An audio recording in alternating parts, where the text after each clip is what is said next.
ওকে ভাই, আমাদের হচ্ছে আমরা যখন আইটেম ক্রিয়েটে যাব, এখন আমাদের নতুন একটা অপশন আসছে, সেটা হচ্ছে র ম্যাটেরিয়ালস। আমরা হচ্ছে এখান থেকে র ম্যাটেরিয়ালস এর নাম লিখবো, লিখে হচ্ছে র ম্যাটেরিয়ালসটা সিলেক্ট করব, এখান থেকে ক্যাটাগরি আরএম দিব, র ম্যাটেরিয়ালস এর সংক্ষেপে।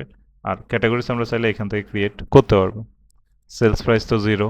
এখন আরেকটা অপশন হচ্ছে নেচার, এই প্রোডাক্ট নেচার, এটা কি সেলেবল অনলি না পারচেসেবল অনলি আর নাকি বোথ।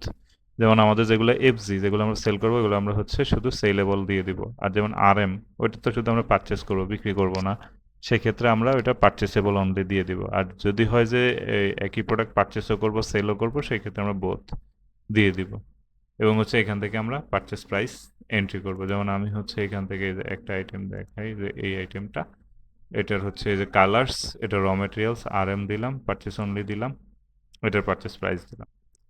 তো এটা হইলো আমার র মেটেরিয়ালস এর ব্যাপার গেল। আর প্রোডাকশনের যে পার্টটা, আমরা যদি এই যে প্রোডাকশনে আসি এখান থেকে, তাহলে এখানে আমরা হচ্ছে নিউ প্রোডাকশনে গেলে আমরা হচ্ছে একটা নোটস দিলাম।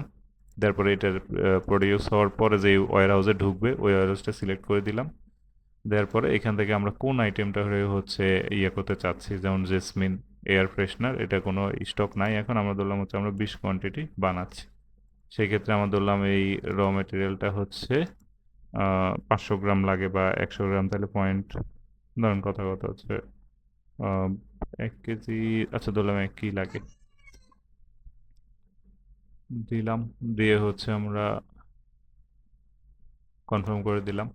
তাহলে হচ্ছে আমার একটা অ্যাপ্রুভাল লাগবে, অ্যাপ্রুভালটা দিলে পরে আমার এটা হচ্ছে স্টকে চলে আসবে। যতক্ষণ না অ্যাপ্রুভ দিব ততক্ষণ পর্যন্ত এটা এখানে ইয়ে থাকবে আর কি, পেন্ডিং অবস্থায় থাকবে।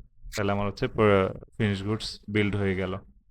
এরপর আমরা এটাকে সেল করতে পারবো। সেল করার সময় আমরা যখন এখানে আসবো, সেলসে আসার পরে নিউ ইনভয়েস, এখান থেকে আমরা চাইলে কাস্টমার এখান থেকেই ক্রিয়েট করে নিতে পারবো। আবার কাস্টমার সেট আপের অপশন আমাদের এখানেও আছে। আমরা এখান থেকে যেটা আছে ওর, এই যে কাস্টমার সার্চ করলে তার নামের পাশে তার ডিউ কত আছে সেটা দেখাই দিবে। আমরা যদি এটার আরো ডিটেল দেখতে চাই, সেক্ষেত্রে আমরা এই যে ভিউতে ক্লিক করলে তখন হচ্ছে আমাদেরকে পুরো ডিটেল দেখাই দিবে, যে হচ্ছে এই যে এটা হচ্ছে তার কাছে সেল করা হয়েছিল, এবং হচ্ছে যে এই যে টোটাল কত টাকা বিল আসছিল একটা ইনভয়েসে, এবং হচ্ছে টোটাল কালেকশন হয়েছে কত, এবং হচ্ছে যে বাকি হচ্ছে যদি সেলস রিটার্ন থাকে সেটাও এখানে দেখাবে। আর এখানে আমরা যদি ইনভয়েসে আসি, সেক্ষেত্রে আমরা ইনভয়েসটা দেখতে পারবো যে ইনভয়েস অ্যাকচুয়ালি ডিটেল কি হয়েছিল।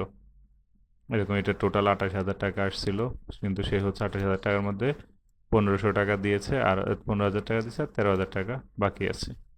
সো এটা এখানে দেখাচ্ছে আর কি, ওই যে জার্নালগুলা আমার হচ্ছে ওইটার পেছনে খরচ হয়েছে কত, ইয়া সহ সবকিছু আর কি। তারপর হচ্ছে আমরা এখান থেকে চাইলে ইনভয়েস কপিটা প্রিন্ট করতে পারবো, যদি ইনভয়েস কপিটা চেঞ্জ হবে, এটা এখনো আপডেট করা হয়নি, ইয়ে করতেছিলাম। আহ, তো এটা আর পারচেসের ক্ষেত্রে, পারচেস তো ওইখান থেকে আমরা সেম পারচেস অর্ডার ক্রিয়েট করতে পারবো সেলস অর্ডারের মতোই। জাস্ট এখানে যাব, এখান থেকে গিয়ে হচ্ছে আমরা আমাদের কাস্টমার সিলেক্ট করতেছি, আইটেম সিলেক্ট করতেছি, যদি এটার স্টক নেই আর কি। আচ্ছা,